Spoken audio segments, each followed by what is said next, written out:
The Crusades. The word conjures up images of knights, brutal violence, and huge castles. Notable Crusader castles include the Krak the Chavalier in Syria, the Karak Castle in Jordan. But what about the other side? Did the Muslims build castles to defend themselves? Why, yes, they did. This is the Ajloun Castle or Qal'at ar-rabad in Jordan. It is located 70 kilometers northwest of the capital city, Amman. It may look like a Crusader castle, but it was built by the Islamic Ayyubid military in order to protect the region from invading Crusader forces. Join me as I explore the Ajloun Castle.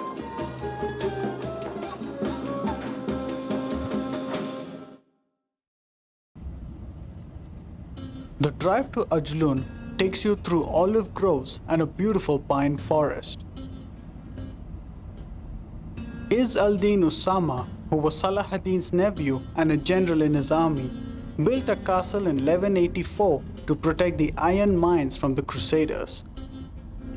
The iron mines would have been a key in manufacturing weapons. The Ajlun Castle is located at Jabal Auf, which is about 1200 meters above sea level.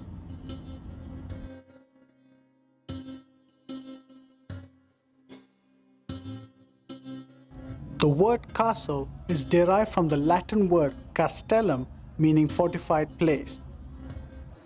Castles were used for military, administrative, and domestic purposes.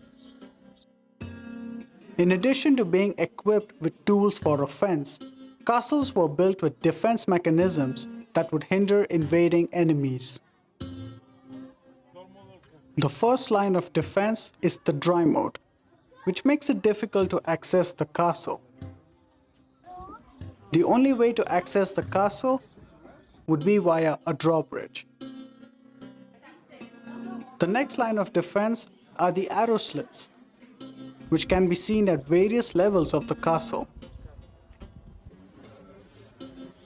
Box matriculations are gaps above the main gate through which boiling water, oil, and stones would be dropped on the invading soldiers. Towers play an important role in defense.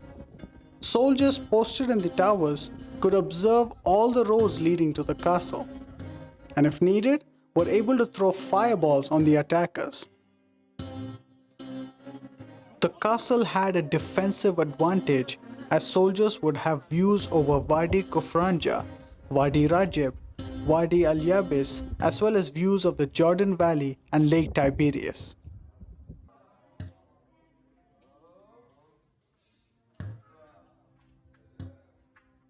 The Ajlun Castle was originally built as a rectangle with 4 square towers. Probably the most surprising find in the castle is the Byzantine Church, located in the upper and the oldest part of the castle. The story goes, an ancient monastery once stood here at Jabal Auf. The monastery was inhabited by a Christian monk named Ajlun. When the monastery fell, the castle took its place and the name of the monk. Ajloun Castle was one of several castles that lit beacons at night to pass signals as far away as the Euphrates and the Nile. During the day, smoke clouds were used. Other methods of communication include equestrian postal routes and carrier pigeons. The northeast tower was nicknamed the Pigeon Tower as carrier pigeons were kept here. In 1187, Salah ad-Din, the founder of the Ayyubid Caliphate, defeated the Crusaders at the Battle of Hattin. Later that same year, Salah ad-Din conquered Jerusalem. In response, Pope Gregory VIII passed the Audita Tremendi, a papal bull calling for the Third Crusade on the 29th of October 1187. Three monarchs set out to recapture Jerusalem from Saladin: Frederick I, who was the Holy Roman Emperor, Philip II of France, and Richard the Lionheart of England.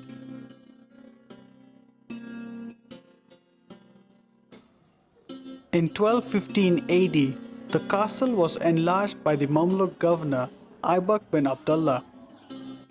Most notably, the L-shaped tower was added.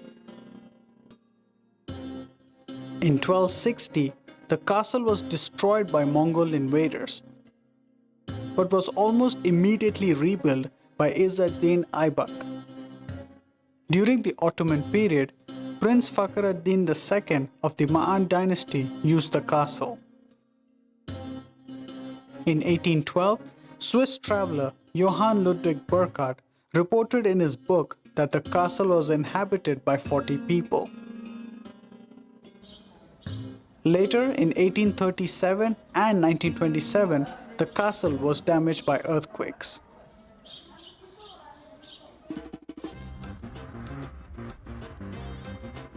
The castle is currently being restored by the Department of Antiquities.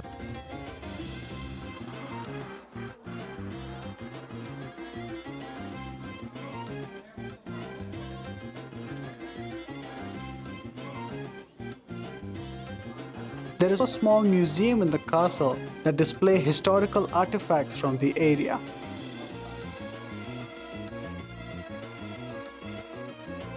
Visitors today can enjoy panoramic views of the surrounding areas.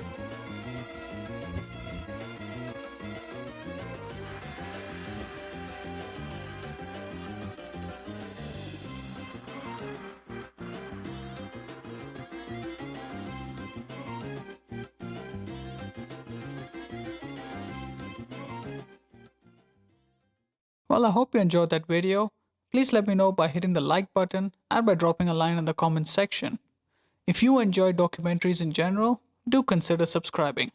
Well, until my next video, stay safe and I'll see you soon.